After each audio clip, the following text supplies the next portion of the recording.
Hey, Beer. What's going on, buddy?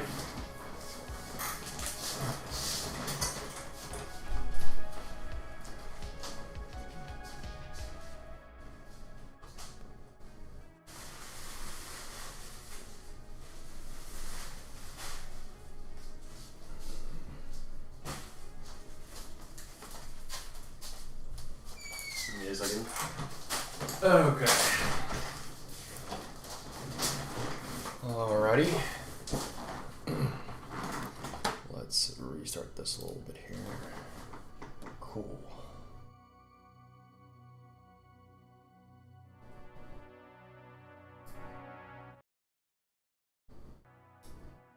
There we go. Okay. Boom. There we go. Hi, everybody. Hello, hello. I'm online. Ready to do this. Alrighty, guys. So we're doing form validation today. Seems like a very short lesson. And then HTML forms. So let's see how far we can get. If we can get through the 2, that'd be fantastic. If we get through the 1 and get bored, it's okay too. That's okay. We'll figure it out. Okay. So, let me lower the music for the audio. There we go. All right. So we're looking into the introduction to HTML forms. Hey, what's going on, Raven? How you doing? Thanks so much for coming in. Guys, I went to the dollar store and I bought all the noodles. I have bought 21 packages of instant noodles. Look at all these, bowl full of noodles. I have 21 packages essentially here. All in here. All from Dollarama. Waiting for stuffed crust pizza, nice. And also, when I'm going to, I'm also gonna open up a Pokemon card pack from the dollar store as well on the next when we go to Twitch. So we'll do that. We'll do that next time. Yeah, I don't know. I looked at it, $4. I'll do that. I can't wait to make you suffer. Yeah, I'm gonna make it so it's a little bit more like you gotta have to hit more before you do anything. You know. Yeah, you can't. It's not like the $1 for one noodle pack because I'd be poor very instantly, and also I need to make some of my money back. It costs like some I don't even remember the receipt. It's like $10-20 I think for it all. But anyways, we're gonna figure it all out. Anyways, introduction to HTML form validation. So putting in your name so it actually works out properly. So, ever wonder how a login page actually works? Or why the combination of username and password grants you access to a website? The answers lie in validation. Validation is the concept of checking user-provided data against the required data. Okay, there are different types of validation. One type is server-side validation. This happens when a data is sent to another machine, typically a server, for validation. An example of this validation is the usage of a login page. The form on the login page accepts username, password inputs, then sends the data to a server that checks the pair matches up correctly. So essentially, you send it to from your thing, from your screen to that server. It makes a whole like little talk. It sends it over to the other side and it kind of does its own thing. Yeah, no problem. On the other hand, we use client-side validation if we want to check the data on the browser, the client. If we want to check the data on the, okay, sure. This validation occurs before the data is sent to the server. Different browsers implement client-side validation differently, but it leads to the same outcome. So essentially, like making sure that, excuse me, making sure like your usernames are unique almost, right? I think that's one of the ones that you can definitely do. Shared among the different browser are the benefits of using the HTML5's built-in client-side validation. It saves us time from having to send information to the server and wait for the server to send back confirmation or rejection of the data. This can also help us protect our server from malicious code or data from a malicious user. It allows us to quickly give feedback to users for specific fields rather than having them fill in the form again if the data input of the form was rejected. So in this lesson, we're going to learn about forms. Cool. So we're going to guess a number between 1 and 10. Actually, give me 1 second. I'm just going to see the intro here.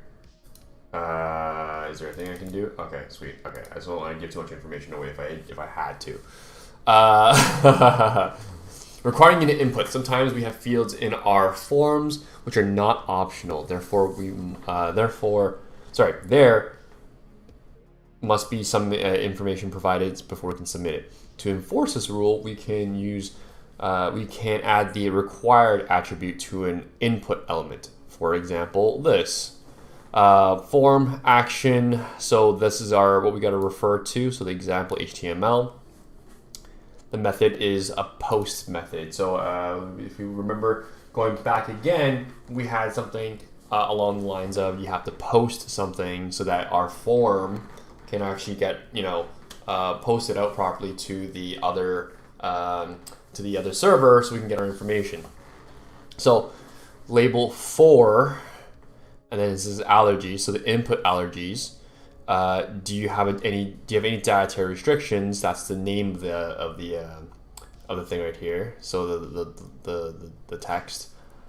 The ID input allergies, name equals allergies, and type is a text that is required. So we need to fill out this part of the form for sure. Input type equals submit, value submit. So then we get a little submit button on the side there. Easy said. Easy, easy, easy, easy. Sort of. Okay, so now this renders a box. Okay, so we have that. Okay, so what we're gonna do is we're gonna see how this shows up in our browser if we do it like so. So we're gonna put an input, a form. We're gonna put a form where we can submit without putting any values inside the input field. Okay. So currently, let's change this by adding a required attribute for the existing input. So right here, I see the input type. Input type guess ID is the guess. Type submit is submit ID submission, value submit. So this is the submit button down here. This is the number ID. Sorry, so this is the guess. This is the guess box right here. It looks like. Guess the right number, check get. Yes. Yeah. Okay. Okay. So then we're gonna put in required. They let us do a lot of extra stuff here, which is the nice part. So this has to be required. So please fill out this field. So it has to be this field. Yeah, there we go. Easy. Look at that. We're already like halfway through. This is going to be the shortest lesson of life. Okay. Set a minimum and a maximum. Another built-in validation we can use to assign a minimum or a maximum value to for a number field. E.g. input type number and input type equals range. To set a minimum acceptable value, we use the minimum attribute and assign a value. On the flip side, to set a maximum acceptable value, we assign the max attribute of value. Let's see in the code. So in the code, we see here that it has to be min equals open quotation marks 1, max equals open quotation marks 4. And then the submit button on the side there. So similarly, what we're going to do is it has to be greater to 1, essentially. So we're going to put in the tag required as well. We're going to add in a min equals open quotation marks 1, and then max open quotation equals open quotation marks 10. So I'm going to guess from 1 to 10. We're going to run that off. There we go. So if we put 0, it's not going to work. It has to be greater or equal to 1. If we put 11, it has to be equal to 10. So there you go. So 1. Try again. Oh, actually, this actually works. Holy crap. Okay. Try again. Interesting. Where does it go to? href. Oh, there's a style sheet right here with the CSS. Okay. 8. Try again. Oh, man. Is there an actual real number? You guessed it correctly. It was 3. Is it always 3? Yeah, it's always going to be 3. So it doesn't have like a randomizer in coded in. It's just like 3 is the number. That's what you're going to get. Okay, cool. So we're looking at a sign up sheet now, which is pretty awesome. In the previous exercise, we were able to use min and max to set acceptable minimum and maximum values in a number field. But what about text fields? There are certainly cases where we wouldn't want our users typing more than a certain number of characters. Think about the character cap for messages on Twitter. So yeah, they had like what, 255 before or something like that. Now they made it a little bit larger, but you know what I mean. We might even want to set a minimum number of characters. Conveniently, there are built-in HTML5 validations for these situations. Okay, cool. So to set a minimum number of characters for a text field, we add the min length attribute and a value to set a minimum value. Similarly, we can set a maximum of characters for a text field. We use the max length attribute and set a maximum value. Let's take a look with the code below. So in the code below, you can see here exactly the same thing we have from before. So for the required side, we need a minimum length and a maximum length of blah, blah, blah. So we can add it into the username, I'm pretty sure. So I'm assuming what they want us to do is they want us to, for login form, we want our users to have usernames that are at least 3 characters and up to most 15. Let's add this validation to our current form. The input form of the username, which is the one right here, what we're going to do is we're going to add in min length equals 3, and then we go to max length equals 15. So if we run that, boom, there you go. Anything less than, whoa, okay, I knew that was going to happen. Anything less than that is going to be a problem. There you go. Whoa. I showed all my stuff again. That's bad. Showed all my... That's bad. Oh boy. Anyways. I'm not that popular. So it's okay. For now, I guess. I don't know. I should maybe open this up on like privacy setting or remove all my cookies. I should do that maybe. I don't know. Okay. Anyways, whatever. I mean, this is HTML. It's not too crazy right now so far. Anyways, we want passwords to have at least 8 characters and at most 15. So in the input ID, which is the password, so which is this one here, we're gonna add in min length equals 8. So it needs 8 minimum, and then we have 15 max. So max length equals open bracket 15, open quote 15. Oh, equals. There we go. So now we need a specific number. So if I did 1, 2, 3, it's going to be like, oh, I'm not going to fill out that. No, thank you. It should say like stuff. So there you go. Okay. Next, matching a pattern. Okay, so we're at the final part. Wow, quick and easy, to the point. That's what we're all about, right? Yeah. Only at 15 minutes too. That's hilarious. Matching a pattern. In addition to checking the length of the text, we could also add a validation check to check how the text was provided. For cases when we want user input to follow specific guidelines, we can use the pattern attribute and assign it a regular expression or regex. Regular expression or regex. Regular expressions are a sequence of characters that make up a search pattern. If the input matches the regex of the form can be submitted. Interesting. Oh, okay. Let's say you wanted to check for a valid credit card number, for valid credit card number, a 14 to 16 digit number. We could use the regex 0 to 9,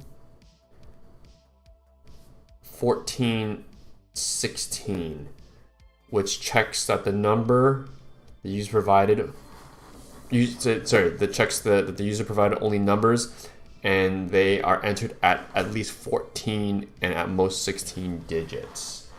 Interesting. With the pattern element, let's see here. So the pattern element required, okay, so the pattern is 0 to 9 and then 14 and then 16. So it's up to that, which is kind of interesting.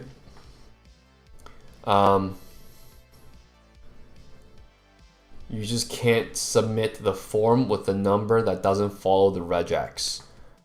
When they try, they'll see a validation message like so. Please match the requested format. Interesting. If you want to find out more about regex, read more about MDN's regex article. See the practice. Okay, so let's practice this out.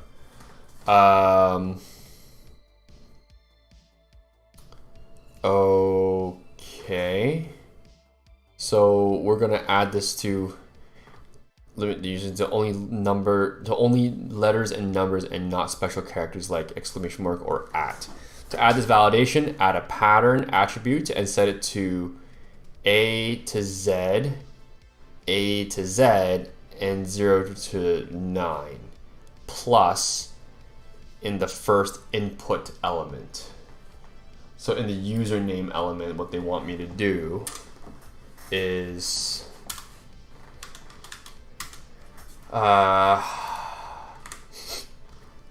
they want me to put in a pattern equals, and then we're going to do square brackets, A to Z lowercase, A to Z lowercase, A to Z uppercase, and then 0 to 9.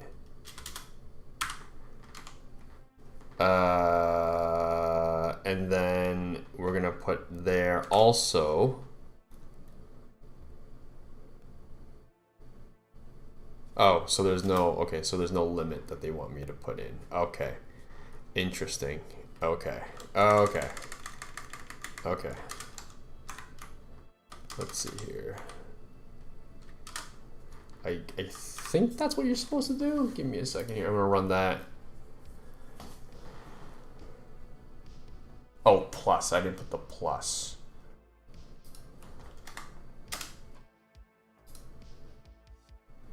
Did you assign the pattern attribute of the username input to exactly A to Z? A to Z, 0 to, I'll put 0 to 0.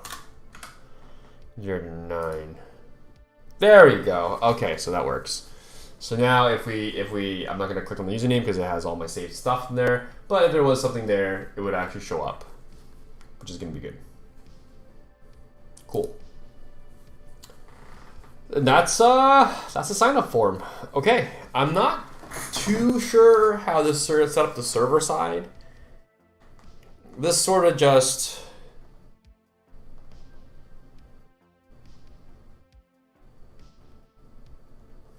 yeah, I don't know how to get that server part.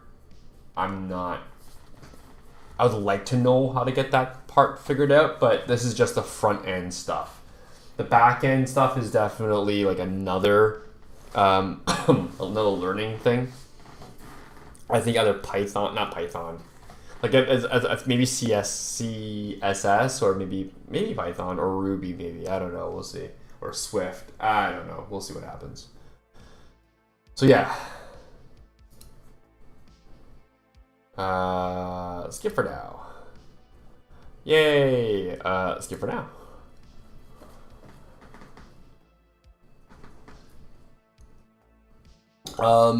Introduction to semantic HTML. All right, so this is definitely learning how to do like our semantics. So like what makes it look good, header, footer, article. So this is just learning about the diagrams.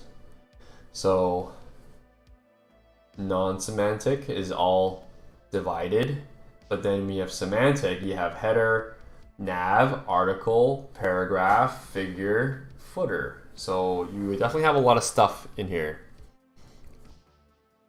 Yeah, so non-semantic is just literally like 1, 2, 3. Like next, next, next, next. This is more like you're doing a lot more stuff, it looks like here. We select HTML based on their meaning, not how they are presented. And it's just div and span, division and span are not semantic elements since they provide no context as to what is inside those tags. For example, instead of using div element to contain our header information, we could use a header element, which is used as a header section. By using the header instead of the tag, instead of the div tag, division tag, we provide context as to what information is inside of the opening and closing tag. Yeah, so we can definitely add in the header tag, and it kind of gives us a little bit more information of what this is. It's definitely more about cleaning it up. Alex, hey! Might cook some ramen. Nice. Alex, did you see? I got my big old bag of ramen. It's right here. 21 individualized packs of ramen. If I can show you like that, there you go. There's all my ramen. I'm ready for Friday. Ready to get sick for Friday. So we're back at what we were saying. Yeah, we are essentially making sure that everything makes sense, which is what we're looking for. We want that. So let's take a look at some semantic elements that assist in the structure of the web page. A header is a container, usually for either navigational links or introductory content containing H1 to H6 headings. The example below shows shows the header element in action. So header, close header. There you go. So this can be compared to the code which uses the div tag instead of the header tag. So this is basically a div that we can probably get rid of. Yeah. So let's see here. Okay. They want us to change it to like something else. Okay, so it's basically a lot of editing. We're gonna edit. By using the header tag, our code becomes easier to read.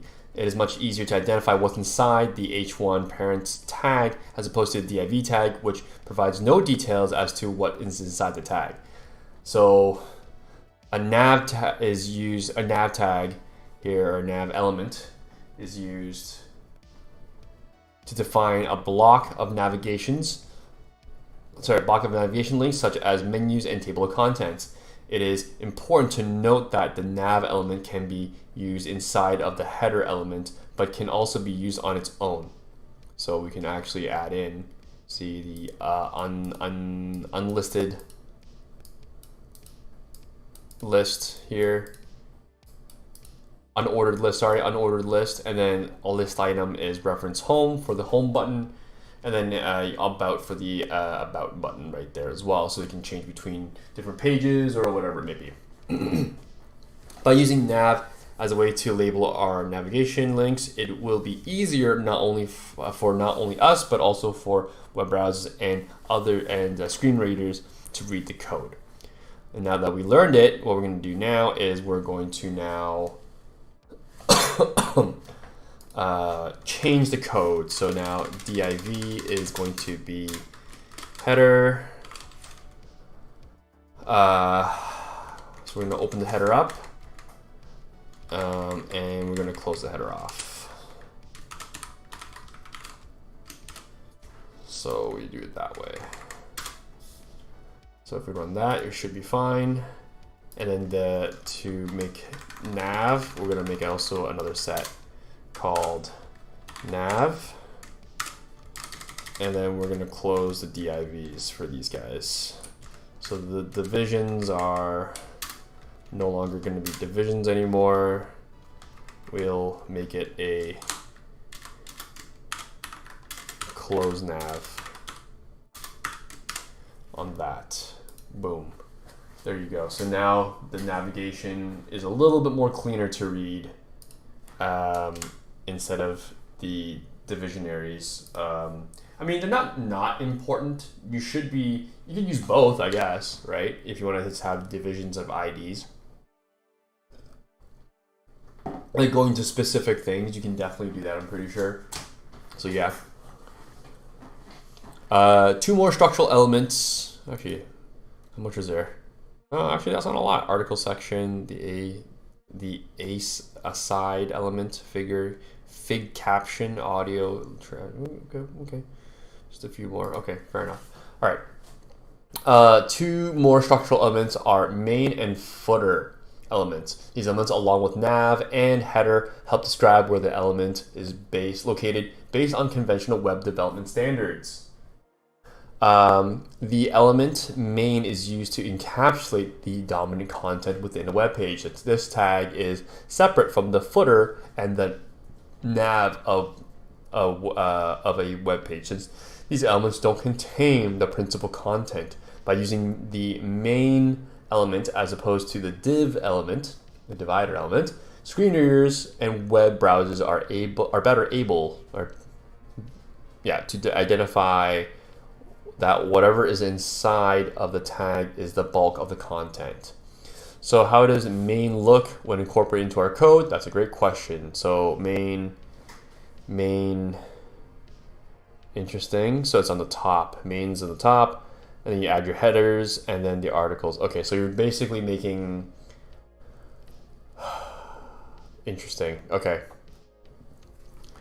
As you see above, the main contains the article and the header tag. Okay, I see that. So they put in another head. So close the header. This is the main. So we're going to put in the main, the paragraph, and then a footer, and then they close the footer instead. Okay. So footer, email me at blah blah blah at codeacademy.com. Cody. Okay. So what we're going to do now is we're going to just remove the division ID, and we're just going to call it main, and remove this division. We're going to close out main. Pretty simple. And then also we're going to remove this division and call it footer, and also call that footer as well. Boom, there you go. Now we have a footer. Articles and sections. Okay, so section 1. Sorry, so basically make sections. It's sections in article. So a section is a giant part. An article is within that section. So you're basically drilling down on what you're looking for. Now that we covered the body of semantic HTML, let's focus on what we can go in the body. The 2 elements we're going to focus on now are section and article. Section defines elements in a document such as chapters, headings, or any other area of the document with the same theme. For example, content with the same theme such as articles about cricket can go under a single section. So you can see that little section there. A website's homepage could be split into sections for the introduction, news, items, and contact information. So separate sections for separate things. Super simple. I mean, come on, let's figure this out, guys. Okay.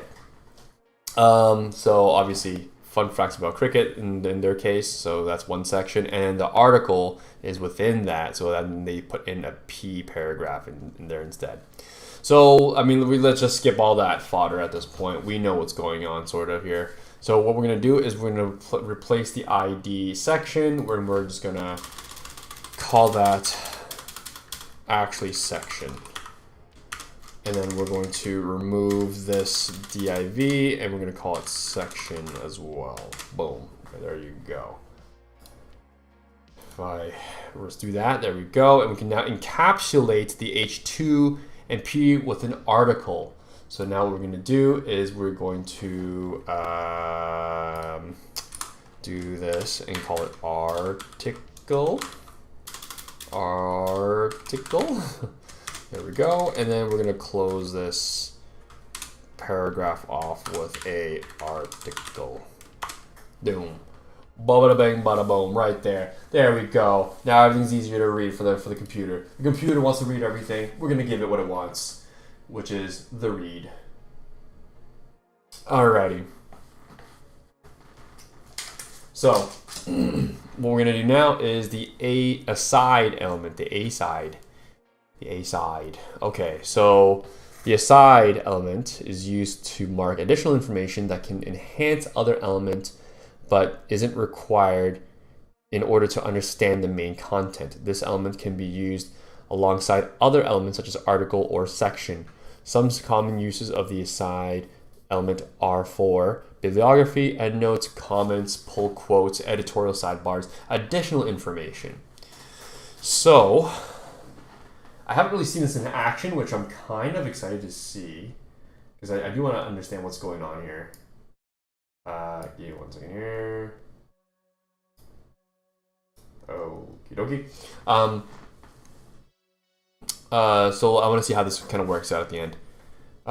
So aside, heroes get remembered, but legends never die.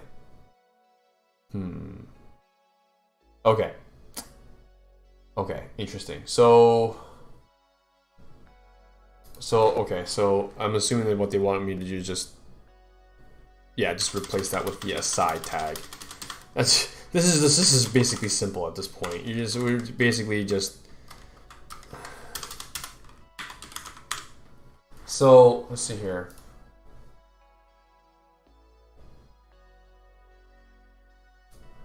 So it doesn't affect the main article per se. Hey, it's Tiffany, yo. Get that code, get that. Thank you so much, Tiff. How you doing? Thank you so much for dropping by. We're doing some last little bits of coding at this point. We're doing semantics, so understanding why it's important for our to understand semantics. A lot of it is basically to do with how smart the reader is now for the browser, because browsers are very, very smart. Some browsers are very dumb, other browsers are very smart. So now with the smart browsers, which is HTML5, it can read what the bodies and headers are instead of putting a div, which is a division, and putting an ID based on that. So instead of that, so now we can put footer, and then we can actually make like a link or make like a something or other, like a search bar on the top, and we can actually make it so that you can press a button and it'll go straight down to contact, posts, home, whatever it may be. Yeah, so we can make it skip down to wherever we need to skip it down to. Okay, so what we're going to do is we're going to do figure and fig caption. With a side element, we learned that we can put additional information next to a main piece of content, but what if we wanted to add an image or illustration? That is where figure and fig caption come in. The figure is an element used to encapsulate media such as image, illustration, diagram, code, snippet, etc., which is referenced in the main flow of the document. In our case, we can put in figure, and then the image source equals, it looks like here in open quotation marks, overwatch.jpg. So, yes, take notes. I like how you're just like, I'll take notes, sure, no problem. It's like, meh, we're just watching him code, learning how to code. That's okay. Yeah, that's okay. I mean, as long as you're here to enjoy what I'm showing, that's great.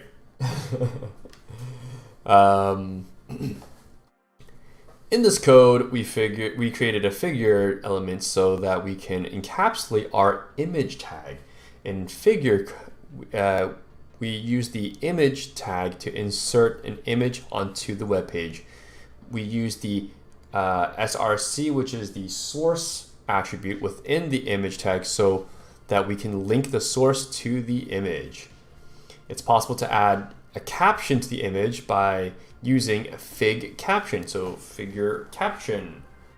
Fig caption is basically something that's, just text.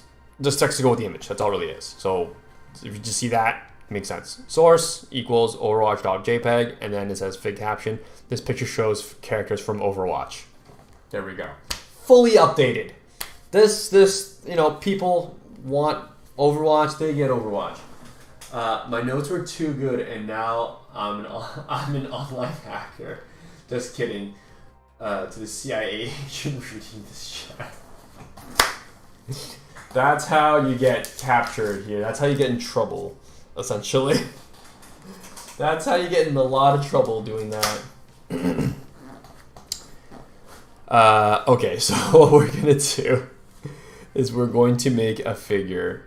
We're gonna create figure tag here. So there you go. So we're gonna do figure. We're gonna close that off, and then we're gonna make a figure. Close that off right there.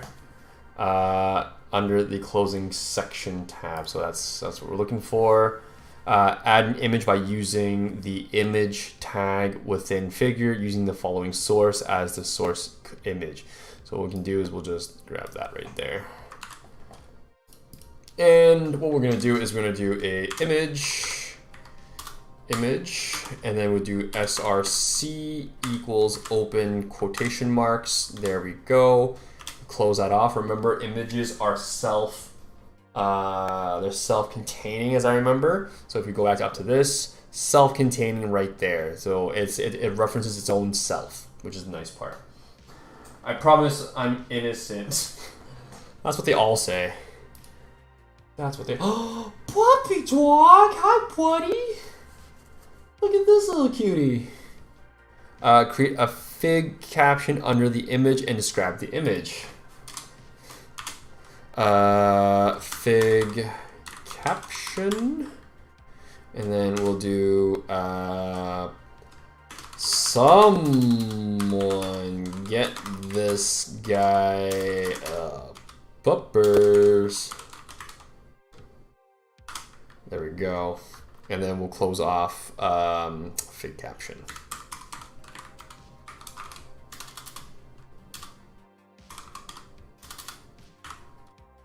There we go. So what should happen is if we do that, we're good to go. Yeah. Someone get this. Get this guy. Whoops. Whoopsies. Somebody get this guy puppers. Puppers is a beer that I have, and it's from Letterkenny, the official beer of Letterkenny, which I have a few cans of, actually, and the glass, actually. It's a great glass.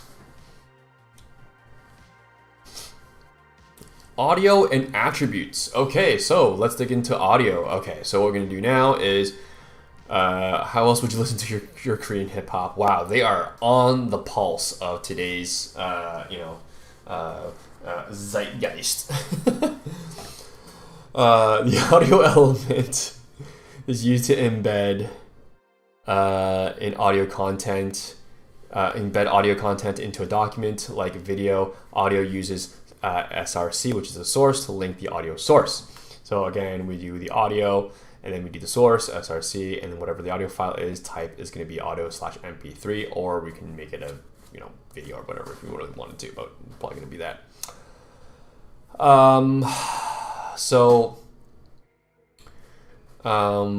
And then I'm assuming what they want us to do is they want us to put an autoplay controls as well. So you can actually make it in the tag, so you can put it inside the audio tag, I guess.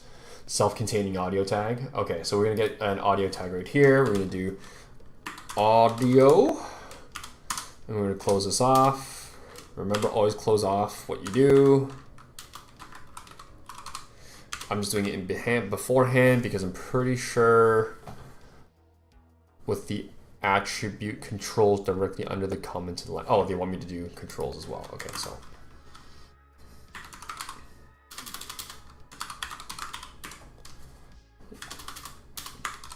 There we go. So now it has an audio controller right here, as you can clearly maybe not see because I'm blocking the view of it a little bit. It's kind of there though. It's showing. It's light gray. What we're gonna do is we're gonna add in the content for that. So we're gonna boop, boop, boop, boop, copy this code, and what we're gonna do now is we're going to put in, we're gonna do a source. We're gonna do source, and then we're gonna do source, open brackets, or open, open quotation marks, and then we're going to do type is going to be equals open quotes audio /mp3. So it's going to play an mp3 audio source right there. Boom. That should work. So if we press the play button, we have a dog barking. We got a dog barking. That's what it's all about. There you go. That's a cute dog. The fig caption I changed to something different. Is not a cute dog. I mean, the dog is very cute. Don't get me wrong, but mine was someone give this guy poppers. So, all right. So video, we're just essentially going to put in a video. It's just that simple, guys. I mean, we sort of learned this already in a way, which is the nice part. We're just going to do a video element. So it looks like it's a self-containing support item here in the beginning where the source is. And then it says video not supported if it doesn't show, essentially. So if the link or if the MP4 is not present, it says video not supported, and it'll go away, and it'll go away essentially. Wow, we're already at 44 minutes. Holy crap! I feel like we're gonna actually do the hour on this. Yeah, we're basically on the hour on this thing. Dang, son, dang. This is amazing. We're basically done our HTML. This is amazing, guys. Okay. So what we're gonna do is we're gonna add in the following URL with the controls attribute wrapped around it with an opening and closing video tag. So we're gonna do video, and then we're gonna do control, and then we'll do that. And then, controls. And then we're also gonna, I've completely forgot that we need to put our code. We need to put our source code in here. So what's our source code is gonna be this MP4 right here. There it is. And then,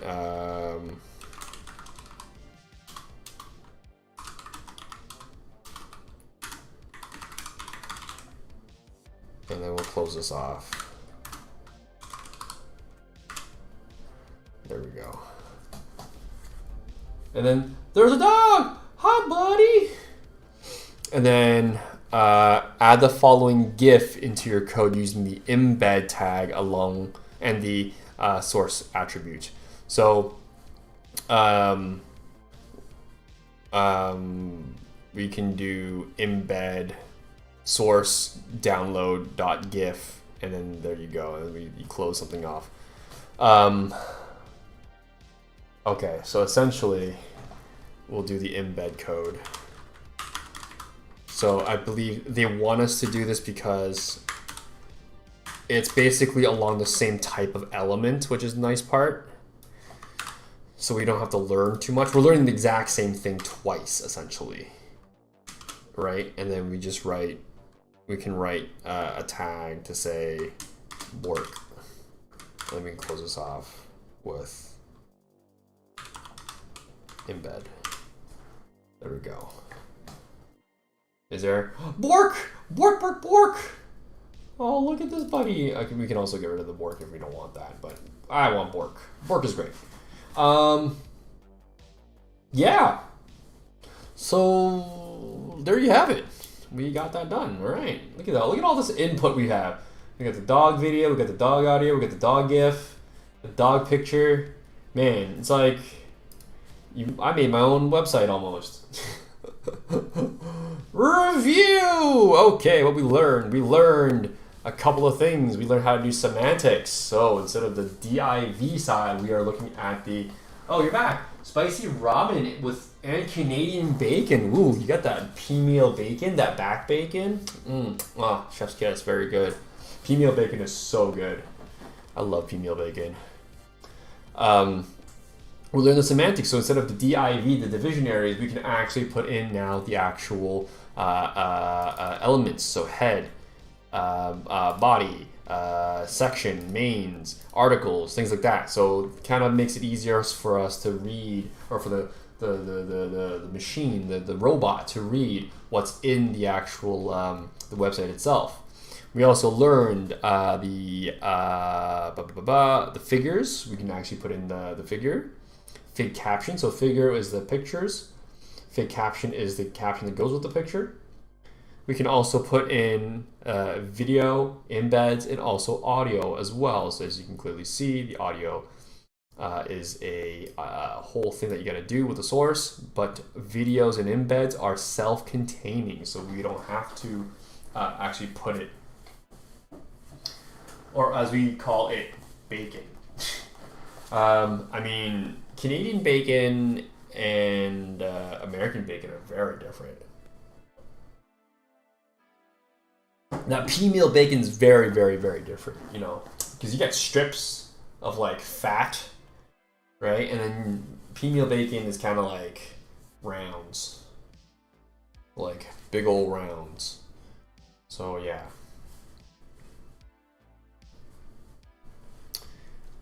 It's now time to use what you've learned to build a more accessible website. Hooray! Up next, return to syllabus. Guys, we just learned HTML.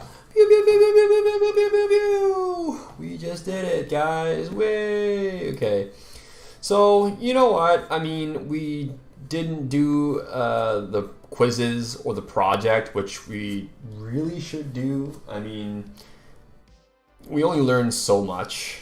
The pro is really important, I think, sometimes. I'm not trying to say that you want to use pro. I'm just saying pro is pretty decent, in my opinion. So there's a special offer for me, 50% off. Sign up today to get a year of Pro or Pro Lite for half the price.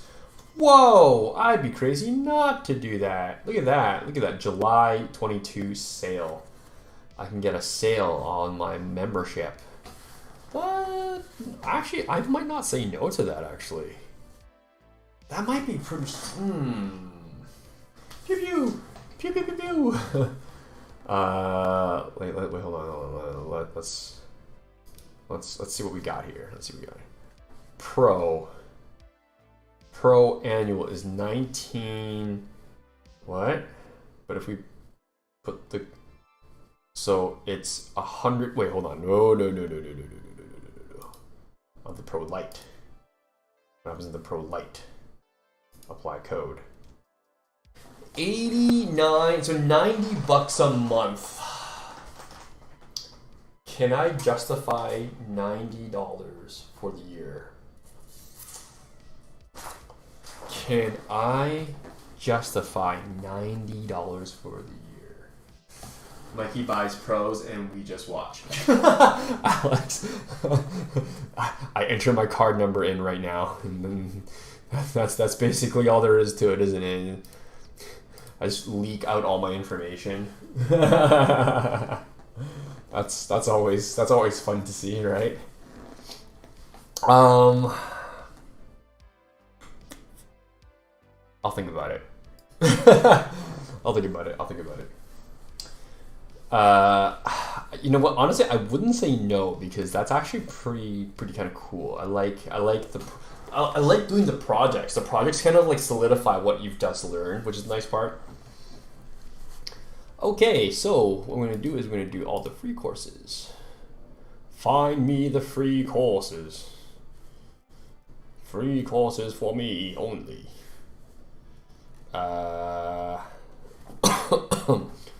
So, if you do the pay courses, you learn Python 3, which is like the most updated Python. That's not bad in my opinion. Can we have your sort code, please? You want my banking information? Okay. No.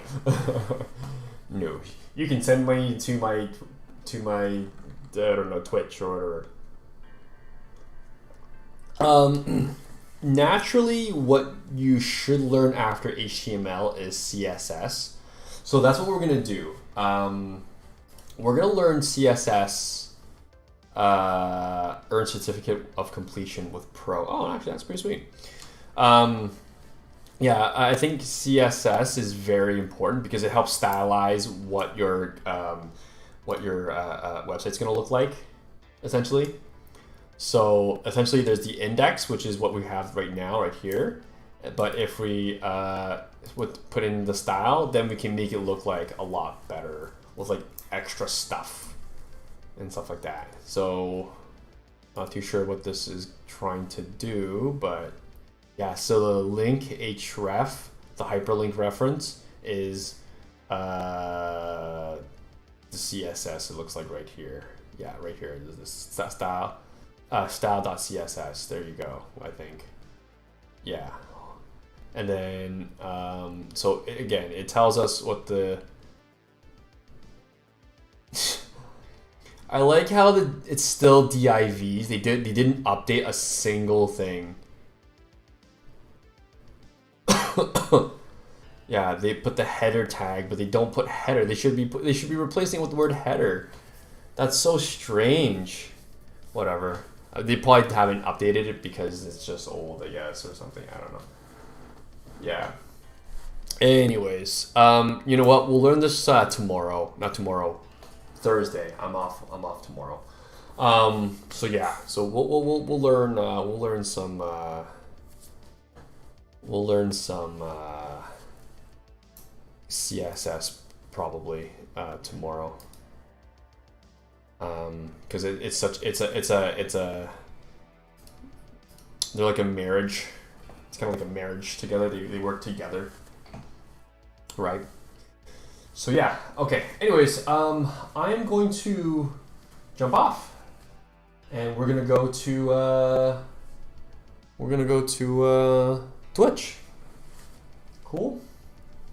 I shall see you on